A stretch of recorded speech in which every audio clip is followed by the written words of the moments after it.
Live example మన పక్కనే sir ఉన్నారు, యాదవరాజు సారు 67 సార్లు ఇచ్చారు. సో ఎంత యాక్టివ్గా ఉన్నారో చూడండి. సో యాక్టివ్నెస్ కారణం ఇదే కావచ్చు మరి. సో వారి యొక్క ఈ శిబిరాన్ని ఉద్దేశించి మాట్లాడవలసిందిగా వారిని కోరుతున్నాం సార్. గౌరవ ఈనాటి కార్యక్రమ సభాధ్యక్షులు ఎన్ఎస్ఎస్ పిఓ గారు అండ్ నోడల్ ఆఫీసర్, గౌరవ ఎన్ఎస్ఎస్ పిఓస్, గౌరవ డాక్టర్ మేడం వారికి నమస్కారములు, మీకు నా యొక్క ఆశీస్సులు.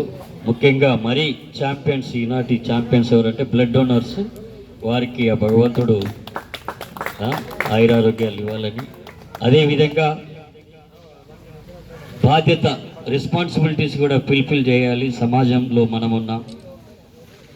ఈ రోజునటువంటి నిరుద్యోగ సమస్యను మనం చూస్తున్నప్పుడు పాపం కాంటాక్ట్ బేస్లో కూడా జాబ్ చేస్తూ అనునిత్యం ఆ హాస్పిటల్ పేషెంట్స్ కోసం పరితపించేటువంటి ఆ బ్లడ్ కోఆర్డినేటర్ ఎవరైతే ఉన్నారో వాళ్ళు డోనర్ రిసీవర్స్, వారికి కూడా ప్రత్యేకమైనటువంటి ధన్యవాదాలు. సివిల్ హాస్పిటల్ సిబ్బందికి అనునిత్యం పాపం వాళ్ళ ఆవేదన ఆ రోజున మనం చూసినప్పుడు చాలా బాధ అనిపిస్తుంది. ఒక్కొక్క పేషెంట్ వచ్చినప్పుడు నేను ఎప్పుడు కూడా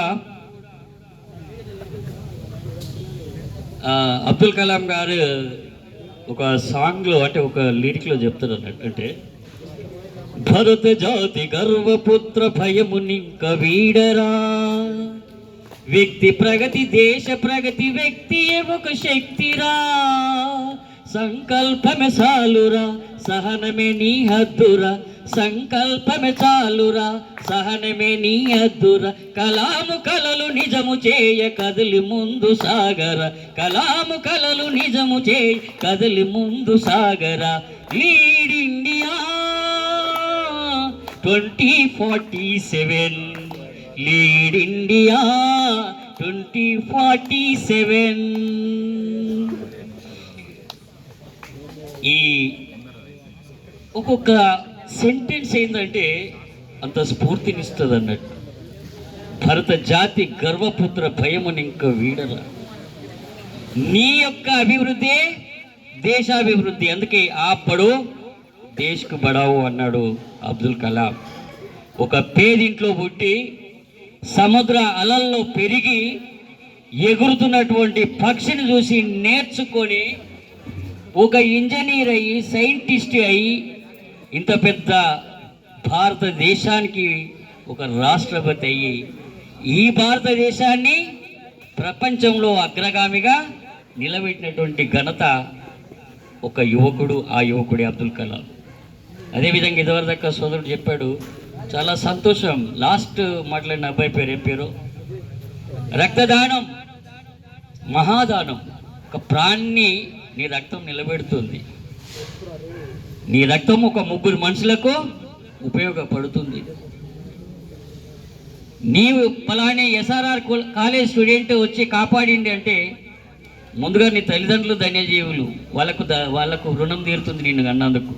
ఆ థ్యాంక్స్ అబ్బా.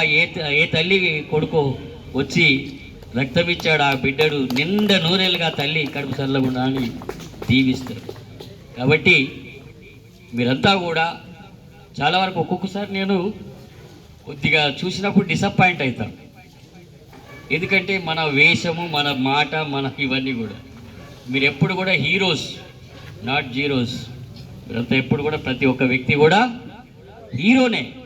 అయితే హీరో ఎప్పుడు కూడా హీరో లెక్కనే ఉండాలనేది నా యొక్క ఆలోచన, ఆరాటం కూడా. ఎందుకంటే మనం జీవితంలో అంబేద్కర్ని చూస్తాం, ఎక్కడ చూడండి, ఏ ఫోటో చూడండి మీరు, కోటు సూటు బూటు బుక్ ఉంటుంది, అవునా కదా? మరి మన చేతిలో ఉంటుంది.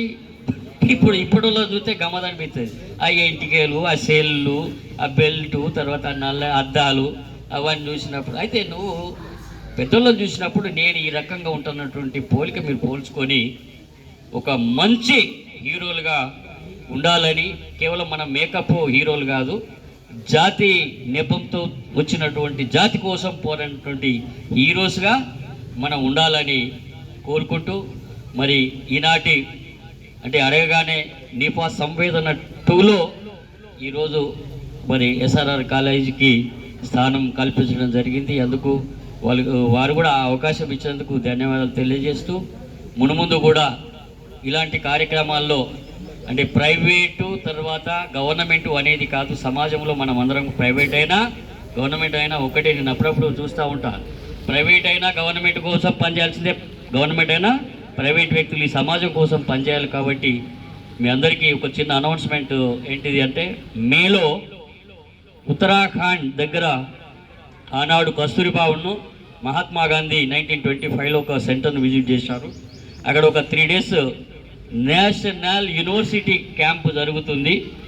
మీ కాలేజీ నుంచి వెళ్ళి 2+2 సార్ మీరు సెలెక్ట్ చేసి పంపించండి ఆ క్యాంపుకు. 2 and 4 కూడా మేమే పెడతాము. ఒకవేళ వాళ్ళు ఎక్స్ట్రా ఏమైనా సైడ్ సీయింగ్ కావాలంటే వాళ్ళు పెట్టుకోవాలి. కానీ ఇద్దరి 2 girls 2 boysకు where rule and select to give the 4 names. Okay sir, ఈ అవకాశం ముందు అందరం కూడా మంచిగా కలుస్తామని తెలియజేస్తూ అవకాశం ఇచ్చినటువంటి వారికి ధన్యవాదాలు.